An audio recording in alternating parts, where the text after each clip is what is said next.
بسم اللہ الرحمن الرحیم۔ اسلامک ڈیجیٹل ہب کو دیکھنے اور سننے والے معزز خواتین و حضرات، السلام علیکم۔ معزز خواتین و حضرات، آج ہم بات کریں گے قارون اور اس کی دولت کے بارے میں۔ قارون کون تھا؟ اس کے پاس کتنی دولت تھی؟ کیا وہ مسلمان تھا؟ اس کا حضرت موسیٰ علیہ السلام سے کوئی رشتہ تھا؟ اور اس کا کیا انجام ہوا؟ یہی آج کی ہماری ویڈیو کا موضوع ہے۔ اس بارے میں جاننے کے لیے آپ سب ناظرین سے میری درخواست ہے کہ اس ویڈیو کو آخر تک لازمی دیکھیں، اور اگر آپ ہمارے چینل پر نئے ہیں تو ہمارے چینل اسلامک ڈیجیٹل ہب کو بھی سبسکرائب کر کے ساتھ میں لگے بیل آئیکن کو ضرور پریس کر دیں، تاکہ آپ تک مستقبل میں بھی اسلامی، تاریخی اور دنیا بھر کی تمام معلوماتی ویڈیوز کی نوٹیفیکیشن بر وقت پہنچ سکے۔ تو چلیے اس ویڈیو کا آغاز کرتے ہیں۔ قارون تورات میں جس کا نام قورح ہے، حضرت موسیٰ علیہ السلام کا رشتہ دار تھا۔ بعض روایت کے مطابق قارون حضرت موسیٰ علیہ السلام کا چچا زاد بھائی تھا۔ بظاہر اس نے آپ کا دین بھی قبول کر لیا تھا، وہ نماز پڑھتا، تورات پڑھتا، لیکن ریاکار اور کمزور عقیدے کا انسان تھا، مکمل ایمان نہیں رکھتا تھا۔ چاہتا تھا کہ لوگ اس سے خوش فہمی رکھیں تاکہ انہیں فریب دے سکے۔ قارون فصلوں کو پیشگی سستا خرید لیتا اور بعد میں انہیں مہنگے داموں پر فروخت کرتا تھا۔ معاملات میں کم تولتا، دھوکہ اور بے انصافی کرتا، سود کھاتا اور جتنا ہو سکتا تھا لوگوں پر ظلم کیا کرتا۔ اسی قسم کے کاموں سے بہت زیادہ دولت اکٹھی کر لی تھی اور اسے ہر چیز سے زیادہ عزیز رکھتا تھا۔ قارون خدا پرست نہ تھا بلکہ دولت پرست تھا۔ اپنی دولت عیش و عشرت میں خرچ کرتا تھا۔ اس نے بہت عمدہ محل بنایا اور ان کے در و دیوار کو سونے اور مختلف قسم کے جواہرات سے مزین کیا، حتیٰ کہ اپنے گھوڑوں اور اونٹوں کو سونے اور جواہرات سے مزین کیا۔ قارون کے پاس سینکڑوں غلام اور کنیزیں تھیں۔ وہ ان کے ساتھ برا سلوک کرتا اور انہیں مجبور کرتا کہ اس کے سامنے زمین پر گر پڑے اور اس کے پاؤں کو بوسہ دیں۔ بعض عقلمند مومن اسے نصیحت کرتے اور کہتے کہ قارون، یہ تمام باغ اور ثروت کس لیے؟ یہ سب دولت اور مال کس لیے ذخیرہ کر رکھا ہے؟ کیوں لوگوں پر اتنا ظلم ڈھاتے ہو؟ خدا کو کیا جواب دو گے؟ لوگوں کا حق کیوں پامال کرتے ہو؟ غریبوں اور ناداروں کی کیوں مدد نہیں کرتے؟ نیک کاموں میں کیوں قدم نہیں بڑھاتے؟ قارون غرور و تکبر میں جواب دیتا کہ کسی کو ان باتوں کا حق نہیں پہنچتا کہ میں اپنی دولت کیسے خرچ کرتا ہوں۔ مومن اسے وعظ کرتے اور کہتے کہ اتنی بڑی دولت حلال سے اکٹھی نہیں ہوتی۔ اگر تو نے ناانصافی نہ کی ہوتی اور سود نہ کھایا ہوتا تو اتنا بڑا سرمایہ نہ رکھتا، بلکہ تو بھی دوسروں کی طرح ہوتا اور ان سے کوئی خاص فرق نہ رکھتا۔ قارون جواب میں کہتا، نہیں، میں دوسروں کی طرح نہیں، میں چالاک اور محنتی ہوں، میں نے کام کیا ہے اور دولت مند ہوا ہوں۔ دوسرے بھی جائیں، کام کرے، زحمت اٹھائیں تاکہ وہ بھی دولت مند ہو جائیں۔ میں کس لیے غریبوں کی مدد کروں؟ لیکن مومن اس کی رہنمائی کے لیے پھر بھی کہتے کہ تم لوگوں کے حقوق ادا نہیں کرتے جب ہی اتنے دولت مند ہوئے ہو۔ اگر تم مزدوروں کا حق ادا کرتے تو اتنے ثروت مند نہ ہوتے اور وہ اتنے فقیر اور خالی ہاتھ نہ ہوتے۔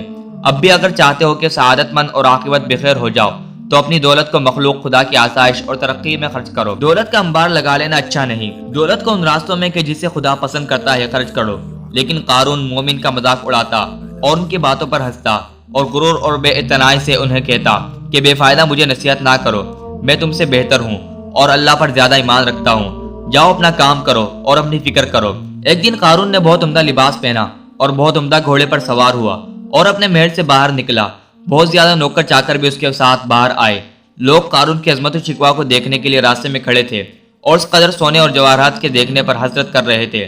بعض نادان اس کے سامنے جھکتے اور زمین پر گر پڑتے اور کہتے کتنا خوش نصیب ہے قارون، کتنی ثروت کا مالک ہے اور کتنی سعادت رکھتا ہے۔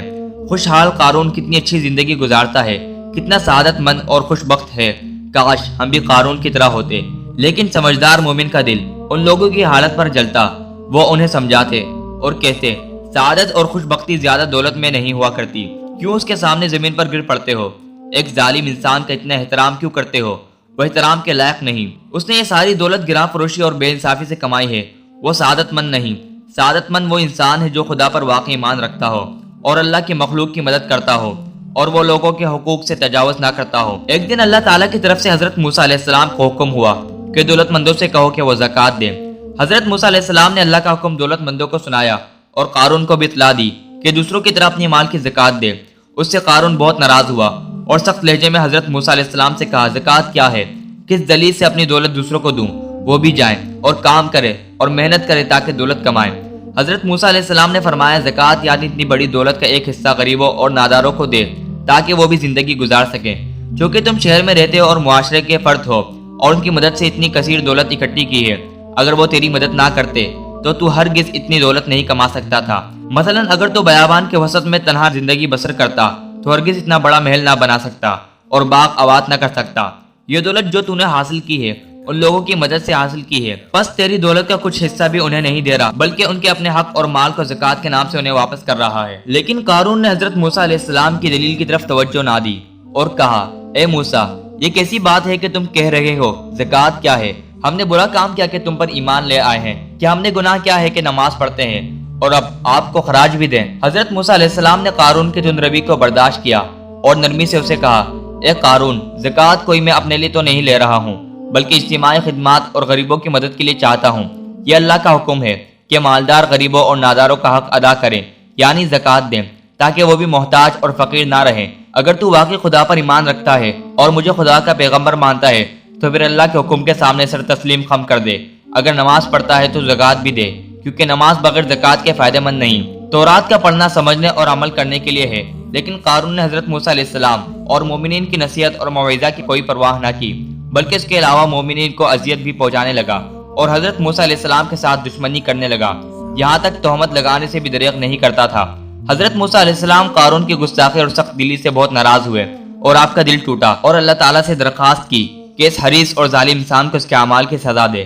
حضرت موسیٰ علیہ السلام کی دعا قبول ہوئی، اللہ کے حکم سے زمین لرزی اور ایک شدید زلزلہ آیا اور ایک لہجہ میں قارون کا محل ویران اور زمین بوس ہو گیا اور قارون کا محل سمیت زمین نگل گئی اور حریص کے ظلم کا خاتمہ کر دیا۔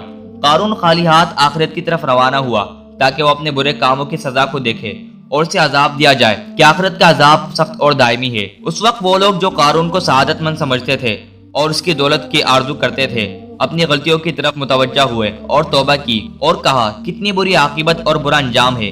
یہ قارون نے اپنی مال کو اپنے ہاتھ سے نہ دیا اور خالی ہاتھ اور گناہ گار آخرت کی طرف روانہ ہوا تاکہ اپنے کیے کا عذاب چکے۔ اب ہم نے سمجھا کہ تنہا مال اور دولت کسی کو خوش بخت نہیں ہوتی بلکہ خوش بخت خدا پر ایمان اور اللہ کے احکام پر عمل کرنے میں ہے۔ قورہ، جس کا دوسرا نام قارون ہے، یہودی کتابوں بائبل اور تلمود میں قورہ آیا ہے۔ اس کا ذکر توران کی کتاب گنتی باب 16 میں آیا ہے۔ اس کے نسب نامہ سے معلوم ہوتا ہے کہ یہ حضرت موسیٰ علیہ السلام و حضرت ہارون علیہ السلام کے خاندان بنی لادی سے اور رشتے میں حضرت موسیٰ علیہ السلام کے سگے چچا کا لڑکا تھا۔ اس کو حضرت موسیٰ علیہ السلام و حضرت ہارون کی امامت و سیادت کا بڑا حسد تھا۔ اس وجہ سے اس نے یہ نعرہ بلند کیا کہ خاندان کے تمام آدمی یکساں مقدس اور دیندار ہیں، تو حضرت موسیٰ علیہ السلام اور حضرت ہارون علیہ السلام ہی کو کیا ایسے سرخاب کے پر لگے ہوئے ہیں کہ وہ قوم کی امامت و پیشوائی کرے، دوسروں کو یہ حق کیوں حاصل نہیں؟ چنانچہ وہ خاندان کے کچھ لوگوں کو ملا کر حضرت موسیٰ علیہ السلام کے خلاف بغاوت کے لیے اٹھ کھڑا ہوا۔ تورات کے الفاظ، اور قورہ بن ازہار بن قہات بن لادی نے بنی روبن میں سے الیاف کے بیٹوں داتن اور ابیرام اور پلت کے بیٹے اوردن کے ساتھ مل کر اور آدمیوں کو ساتھ لیا، اور وہ اور بنی اسرائیل میں سے 250 اور اشخاص جو جماعت کے سردار اور چیدہ اور مشہور آدمی تھے حضرت موسیٰ علیہ السلام کے مقابل اٹھے، اور وہ حضرت موسیٰ علیہ السلام اور حضرت ہارون علیہ السلام کے خلاف اکٹھے ہو کر کہنے لگے، تمہارے بڑے دعوے ہو چلے، کیونکہ جماعت کا ایک آدمی مقدس ہے اور خداوند کے بیچ رہتا ہے، سو تم اپنے آپ کو خداوند کی جماعت سے بڑا کیوں کر ٹھہرا رہے ہو؟ معزز ناظرین، کیسی لگی آپ کو آج کی ویڈیو؟ کمنٹ میں اپنی رائے کا اظہار ضرور کریں۔ اگر آپ کو آج کی ویڈیو اچھی لگی تو اس ویڈیو کو لائک کریں اور مزید ایسی معلوماتی ویڈیوز کے لیے ہمارے چینل کو سبسکرائب کرنا نہ بھولیں۔ اجازت دیجیے، ہمیں ملتے ہیں ایک اور نئی ویڈیو کے ساتھ۔ اپنا خیال رکھیں۔ اللہ تعالی ہم سب کا حامی بنے۔